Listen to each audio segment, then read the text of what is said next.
Good morning, everybody. My name is Bilal. I will be talking about monolithic versus layered prostheses in details. It's gonna be this lecture is gonna include a lot of information. It's gonna be very long. It's about 6 to 7 hours, but I will divide it into like maybe 12 videos of half an hour each.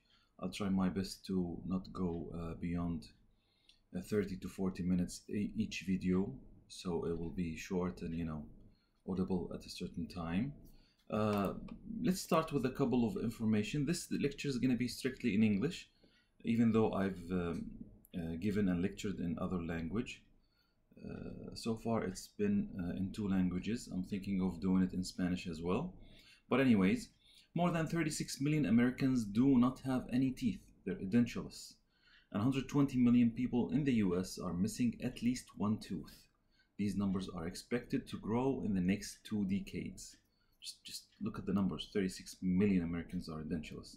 Approximately 91% of US adults aged 20 to 64 had dental caries in permanent teeth in 2011-2012. 91%. All right. 88% of Qatari children. I live in a state of Qatar. In Qatar I live, a country called Qatar right now.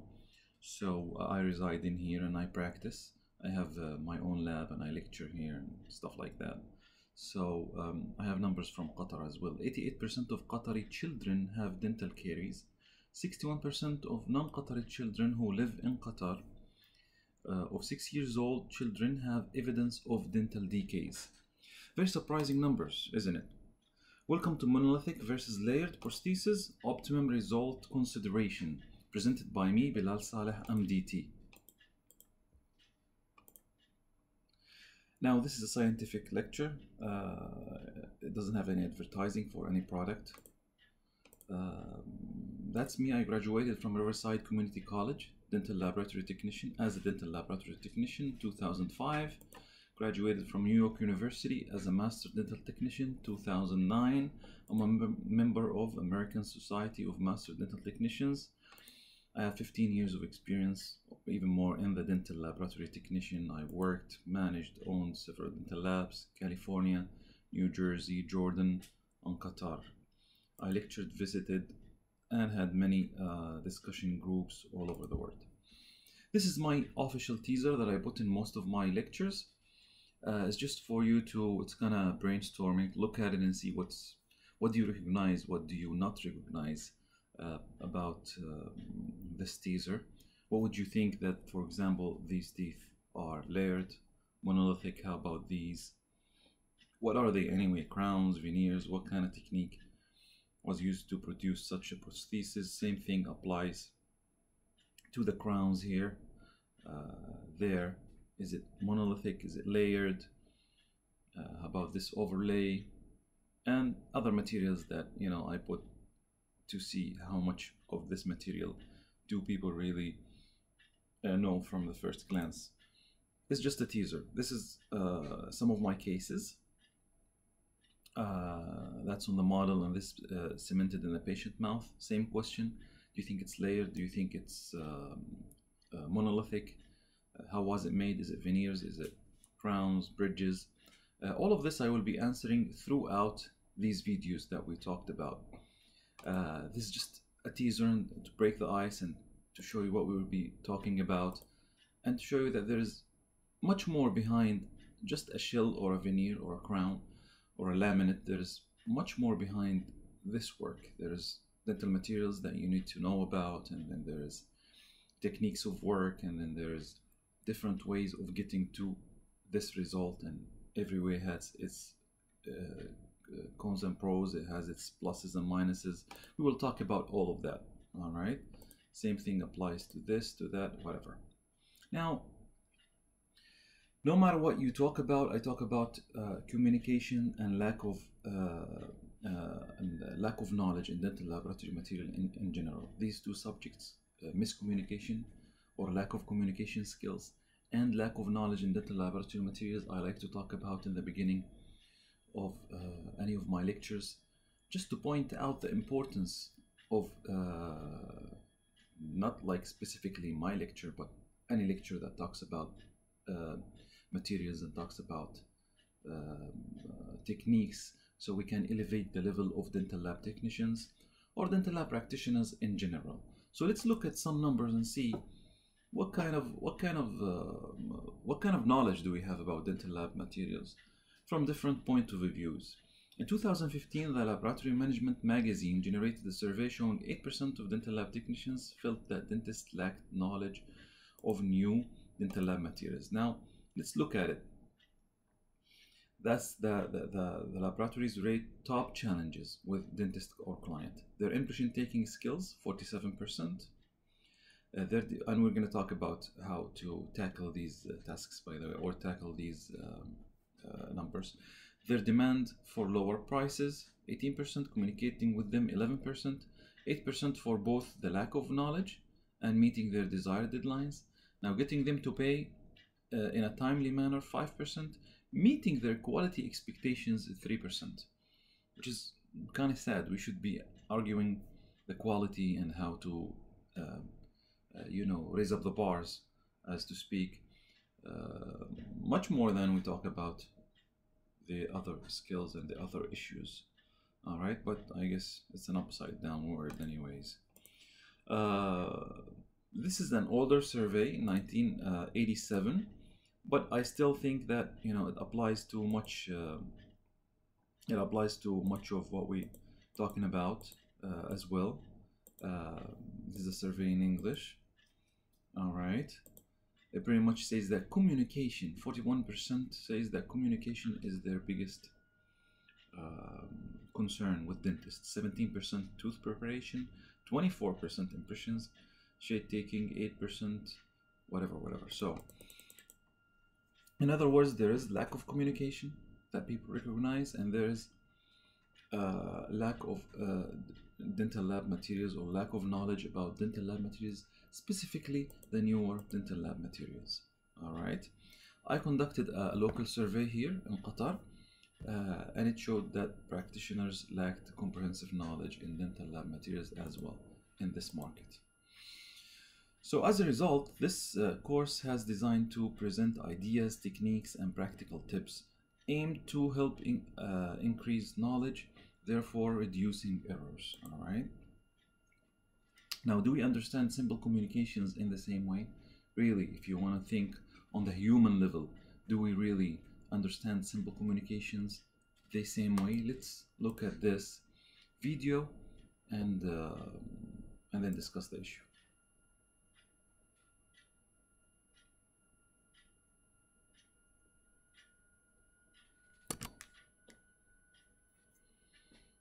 President Bush, Condoleezza Rice, Ginato is the name of the Chinese, the previous Chinese president, Yasser Arafat, Palestinian president, and Kofi Annan, Secretary of Defense.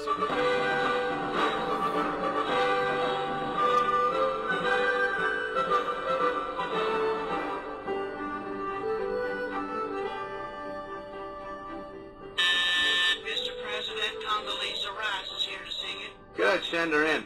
Yes, sir. Good morning, Mr. President. Oh, Condoleezza, nice to see you. What's happening?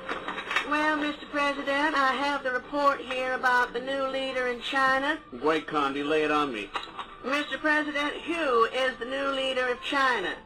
Well, that's what I want to know. Well, that's what I'm telling you, Mr. President. Well, that's what I'm asking you, Condi. Who is the new leader of China? Yes. I mean the feller's name. Q. The guy in China. Q. The new leader of China. Q. The Chinaman. Q is leading China, Mr. President. What are you asking me for? I'm telling you, Q is leading China. Well, I'm asking you, Condi, who is leading China? That's the man's name. That's whose name? Yes. Will you or will you not tell me the name of the new leader of China? Yes, sir. Yes, sir. Yes, sir. Arafat is in China. I thought he was in the Middle East. That's correct, sir. Then who's in China? Yes, sir. Yasser's in China? No, sir. Then who is? Yes, sir. Yes, sir? No, sir. Connie, you're starting to piss me off now, and it's not because you're black, neither. I need to know the name of the new leader of China, so I want you to get me the Secretary General of the United Nations on the phone. Kofi Annan? No, thanks. And Condi, call me George. Stop with that Ebonics crap. You want coffee? No. You don't want coffee? No, but now you mention it, I could use a glass of milk. And then get me the UN. Yes, sir. Not Yasser, the guy at the United Nations. Coffee. Milk! Will you please make that call? And call who? Well, who's the guy at the UN? No, who is the guy in China? Will you stay out of China? Yes, sir. And stay out of the Middle East. Just get me the guy at the UN. Coffee. All right, with cream and 2 sugars. Now get on the phone. Hello. Rice here. Rice, good idea. And get a couple of egg rolls, too, Condi. Maybe we should send some to the guy in China and the Middle East. Can you get Chinese food in the Middle East? I don't know.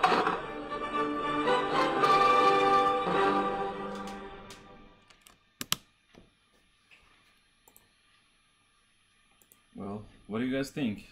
I know there is a bit of exaggeration in this video, but it just tells you that if it kind of illustrates that if you're not clear about the terms that you use, the terminology, then not much confusion can can occur. So in other words, especially in our field, we kind of have to set a terminology between us as dental lab technicians and the dentist, or let's say the lab team and the clinic team, because sometimes you talk to dental assistants, hygienists, receptionists, whatever, so you talk to many team members of this team. Same thing, the doctor could call the lab and a technician would answer, the secretary would answer, the receptionist, so we can set let's say put a set of terms that when we use, we refer to the same thing. Especially if you're like me, you work in different places, California, New Jersey, Jordan, Qatar, and you travel here and there, you'll find that different terms or different words would mean something else in different places, and we will discuss some of that as well. But pretty much, let's take another example, and for this communication or miscommunication, what would you say that this means? If somebody shows you this sign, wouldn't it indicate that everything is fine or okay? Well, would it mean 0, for example, 0? All right. And let me add to it that, it means insult in certain cultures as well. All right. I'll add one more memory from my childhood memories to show you what this means to me, pretty much in this area, let's say. So let's say that this is my dad and he's calling my name. Bilal, Bilal, yes, Papa. Eating sugar, no, Papa. Telling lies, no, Papa. And then he shows me this sign. So what does this mean? Well, pretty much in our culture, it means this. If you see this, you run for your life. It's as simple as that, all right? So, it's a simple sign that could be interpreted into many different meanings. So I've been thinking about this, and to make things easy, we use this shade guide here in the region. We use the classical Vita, A1 to D4, and then we use the bleach. Pretty much, we use the bleach very much. Bleach shades 0M1, 0M2, 0M3. So I thought that we should have another tab that's called 0M0, and it stands for Zero Miscommunication Obligation. What I mean by this is like you obligate yourself to be understood and to be clear and to use terminology, definite terminology that refers to one thing, and that it will not create any miscommunication between team members, dental practitioners, whether in the lab or in the clinic.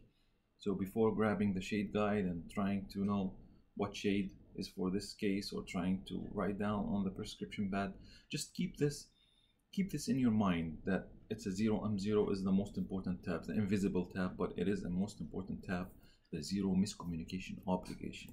All right. Now, what kind of communication do we have? There's an initial communication between dentist and patient. All right.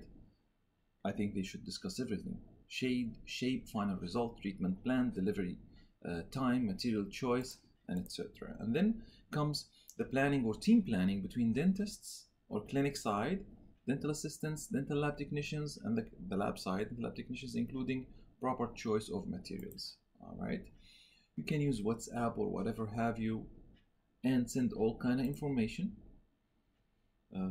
It's free. The dentist will check this information.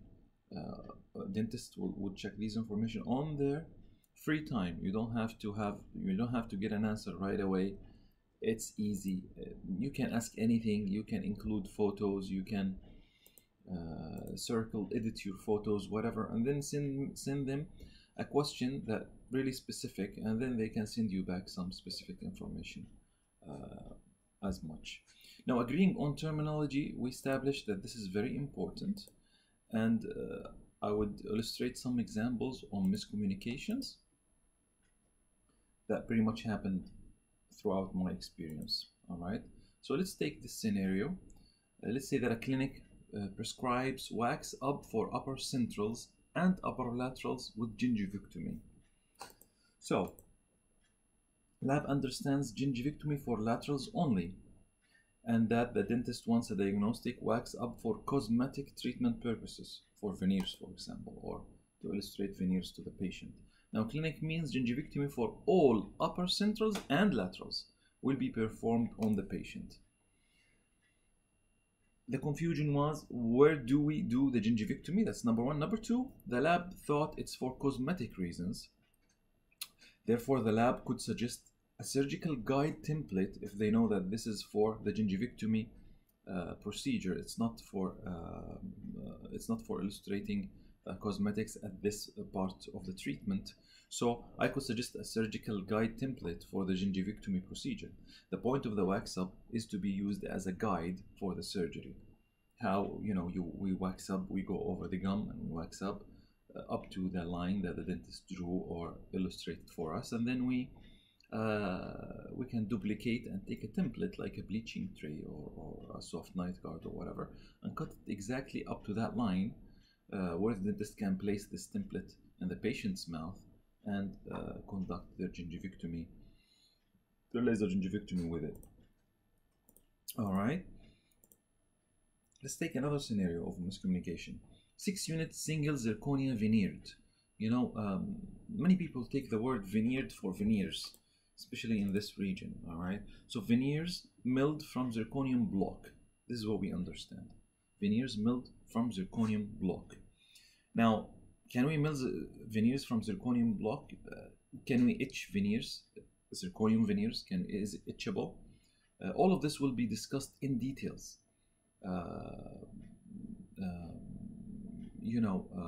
Many people did and still think that they're unetchable, and there's nothing that you can do to etch zirconia. And then there's new studies and new techniques for etching zirconia. We will discuss that in details in its own section of this lecture. All right. So, anyways, 6 porcelain veneered crowns over zirconium core. Veneered was used for layered. We thought that veneered means veneers, but veneered was used for layered. Veneered, stacked. They're of the same veneer, stacked, layered. They are of the same meaning. All right. Especially in studies, you'll find the word veneered used commonly. Now, this is just to show you how far miscommunication can go. I asked the dental technician to give me a proof of etching for the zirconia. So they send me this, the effect of zirconia surface architecturing techniques on the zirconia veneer interfacial bond strength. This is talking about the interfacial, which is the outer layer of the core, if it's etched, and how ceramics, when you veneer ceramics on top of it, it will adhere and stick in a better way. But as the technician saw the word zirconia veneer, they thought that this is an evidence of etching the inside of the veneer zirconia, of the veneer that's made out of zirconia, so that it will be roughened and get a better mechanical retention and be cemented with an interlock and and get a better cementation out of it. But it doesn't even talk about that. It talks about the interfacial bond strength between zirconia and the veneered porcelain, or the layered porcelain, or the stacked porcelain on top of that core material. All right, it doesn't talk about veneers at all. But anyways, scenario 3, crown number 5, for example, A2 full porcelain. What would you understand if you get this? Right now, the thing is, full zircon, what does full porcelain mean? That's why we said we have to be clear on terminology. What does your dentist mean by full porcelain? Is it full zircon, full lithium disilicate pressed, or full lithium disilicate milled? All right, the lab technician would wonder. Now, clinic mint metal-free crown of whatever kind, we will discuss that later. All ceramic crowns, whether layered or monolithic, to be discussed. Mostly lab would think monolithic, full porcelain is full zircon or full lithium disilicate. But the clinic mint metal-free crown, because a metal-free crown can be monolithic, like milled, pressed, lithium disilicate, zircon, or it could be layered, a core, layered, stacked, or veneered with porcelain on top of it. So to be discussed, but the clinic mint metal-free crown, the lab understood monolithic crown. All right. Now our last example would be crown number 5, A2 opaque cervical. Many technicians, when they see the word opaque, they take it as a dental lab material, the opaque that we apply on top of the metal. All right. So they would assume that this is the PFM A2. All right, since we say opaque cervical with a higher chroma towards the cervical. So that's what a dental technician could think or may think. Now, clinic means Emax or zircon or PFM. It's unspecified yet, but they meant by the opaque, they meant that it's A2 with yellow stains cervically. They used opaque as a color, as pigments of color, as the chroma of the color. So they meant by opaque cervical is to apply some stains to the crown cervically, pretty much. They didn't mean that this is a PFM. It's unspecified yet. It's to be discussed, and we shouldn't be assuming that it's a PFM just because we see the word opaque, right? Just like we saw the word veneer and we thought it's the word veneers, and we thought that it means veneers. All right. No, opaque for stained. That's what the clinic meant. Opaque equals the PFM, which is the first layer on top of the metal. This is what the lab understood. Now, what does a dental lab technician want, really, for not to fall into miscommunication, not to fall into understanding something that's not meant by the clinic? I see my adjustable articulator. That's what a dental technician wants, to be happy and put them on tiers, stuff like that. Anyway, when it comes to clinician lab communication, a technician wants to know 3 things pretty much. Type of work, is it veneer, a crown, cantilever, Maryland bridge, implant, denture, etc. Dental lab material desired. Which kind of material do I use? A zircon or lithium disilicate, PFM, whatever. Okay. Fabrication technique desired, and this is a higher level of communication. You can say that you want a lithium disilicate. This is the type of material, a lithium disilicate veneer. All right. You want a lithium disilicate veneer. This is the first 2. Or you can say, I want a pressed lithium disilicate veneer. So you've chosen the fabrication technique as well.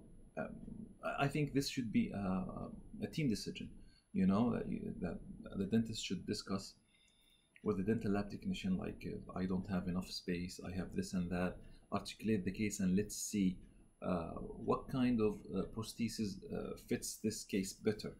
Do you think we should make it zirconia, a lithium disilicate? Should it be monolithic? Should it be layered? Should it be PFM with a metal island? What should we do in such a case? And then the dental technician's duty, I think, is to have a good knowledge of dental lab materials and be able to suggest what kind of prosthesis he or she thinks fits this case better and suits this case better. Based on studies and based on given numbers, and we will talk about preparation guidelines. We're going to talk about a little bit about cementation. We're going to talk much about strength of material, flexural strength, and we're going to talk about etching, and we're going to talk about mechanical and chemical etching, and we're going to talk about many aspects of dental lab materials in this lecture. So stay tuned and we will discuss all of that. But my goal here is not to specify only the type of work and the type of dental laboratory materials used, but to elevate our communication to the fabrication technique desired based on real knowledge and real science. All right. So there's a couple of issues that I want to include with this first part of the lecture, which is price versus quality argument, because things are really changing. Very much noticeably, cheaper price usually means a cheaper combination of employment, material, because people recycle material, delivery, location, service, and so on. It also means a faster rhythm of production that compromises quality through performing shortcuts and unapproved techniques.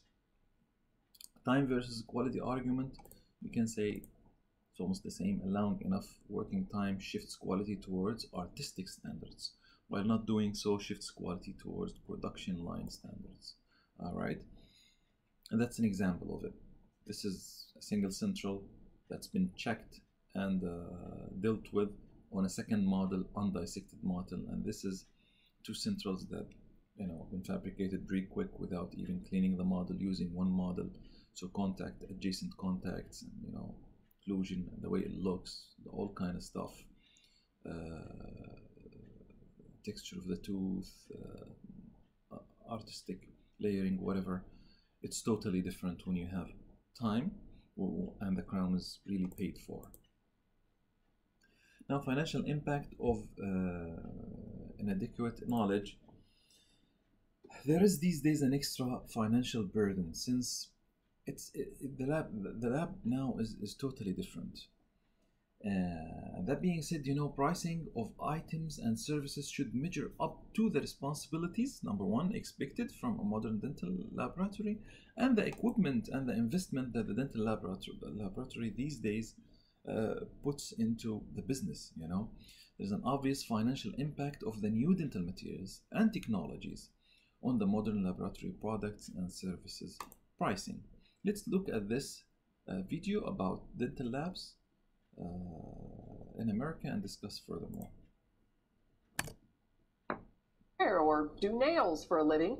Want to adjust eyeglasses or be a bait dealer? You need a license for that too, but you don't need a license to operate a dental lab. Shocking video of a lab in Ohio came to light during a police standoff.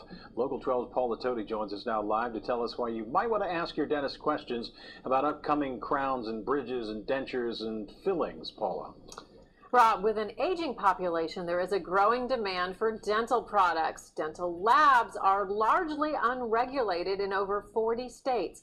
Online, it's easy to find labs in China offering cheap crowns and a 10-day turnaround. Domestically, a lab can pop up anywhere.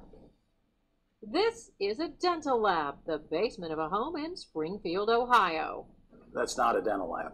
Actually, there's no law to say it's not, but we'd agree with Darren Blaylock, who owns Greater C, a state-of-the-art lab on the west side. We're scanning the implant site, designing it. He's also working to elevate standards in his industry. He was horrified by the home in Springfield. The man operating in the basement was discovered by our sister station, WSYX in Columbus, after the operator's brother was arrested at the home on several charges, including using weapons while intoxicated. The dentures being made here have been sold to Ohio dentists. It's self-regulated. There is no minimum standard. That lack of regulation is upsetting to Blaylock, who runs a business that's been in his family 3 generations. He's been working with the Ohio Dental Association to lobby the legislature for at least minimum industry standards. Some type of inspection. to inspect the facility, to make sure that they're using up-to-date equipment. Blaylock says while in-house labs, basement operations, so-called mom-and-pop places are common, they are normally clean and up-to-date. He does feel at a minimum there should be a certified dental technician there to oversee. Among other things, a CDT needs 5 years of lab experience. The man operating this lab said he learned his job in a 1-year course in prison. He's not being identified because, again, we can't point to a law that's being broken with no lab license needed. But unlike the labs, dentists are heavily regulated by the state dental board, and that's where you as a patient can start asking some questions. What kind of relationship does your dentist have with their lab? And even ask about filling materials. Where do they get them? With filling material, there are some catalog order companies that, you know, if you order the product, it'll look like the original thing. It may be outdated. You may not know that. Dentist Dr. Larry Hagan says not all mail-order companies are bad, but like labs, he thinks a dentist should take care to deal with reputable companies. He says a good dentist won't mind if you ask if they have personally inspected their dental lab and why they might be ordering materials online, out of state, or even out of the country. Is that a concern? To me it is, because again, we lose control. And I know it's become an issue with not just in dentistry, but a lot of industries where things are shipped overseas. And we had the lead issue with the toys a few years ago. There was lead in some crowns years ago. Hagan and Blaylock both say the majority of dentists and labs are above board, but when huge money is at stake, there's always the potential for abuse. And without regulation, I guess it's just a moral choice. and the decision to put art in this lab was a choice made to show patients dental work is an art and not just a matter of grinding out teeth. In Ohio, there is now a law that requires dentists to be told the point of origin of all the materials used in dental products, whether from inside or outside the U.S. But that is not the case in Kentucky. However, in the Commonwealth, a lab does need to have a certified dental technician or equivalent. Actual registration of labs is only required in 4 states. Rob? Paula, thanks very much. After our sister station aired the photos of the Springfield lab, State Representative Heather Bischoff said her office plans to look into whether labs should be regulated and required to have minimum standards of operation. We'll let you know if the law changes. So, as you guys saw, it's pretty sad that low standard lab, you know, the price of unit from that low standard lab is not to be by any means, it's not to be, you know, compared to a real piece of art that comes from a lab that really invested much money and time and effort into the final product. And the guy learned he learned to be a dental technician in jail. So what does that tell you? Does that dental technicians probably are criminals by nature or something? I'm just kidding, of course. I'm just saying that, you know, we have to raise up the bars on everything, on education for dental lab technicians, certifications for dental lab technicians, responsibilities, whether scientific or experience-wise for dental lab technicians. And on the other hand, raise up the bars on all kind of regulations for a dental lab. And I would discuss in different set of lectures what is a dental lab, what kind of business is a dental lab. Does it have to have here in Qatar and in Jordan we have to have a medical license. You apply for it, there's a set of rules and exams and all kind of stuff. You have to submit experience, you have to submit certificate, your certificate at least 2 and above years of community college associate degree of dental laboratory technician for you to have this license, and you have to have a license to open your own lab, and you know, a set of rules that really does not exist in America, surprisingly. And we will discuss that in details, but in a different set of lectures, hopefully. So just to include this part of the lecture, we talked about lack of communication, lack of knowledge and lack of communication. Talked about both of these, and we talked about financial impact as well as allowing time for good work result, financial impact and time impact on the work. That was the first part of this lecture.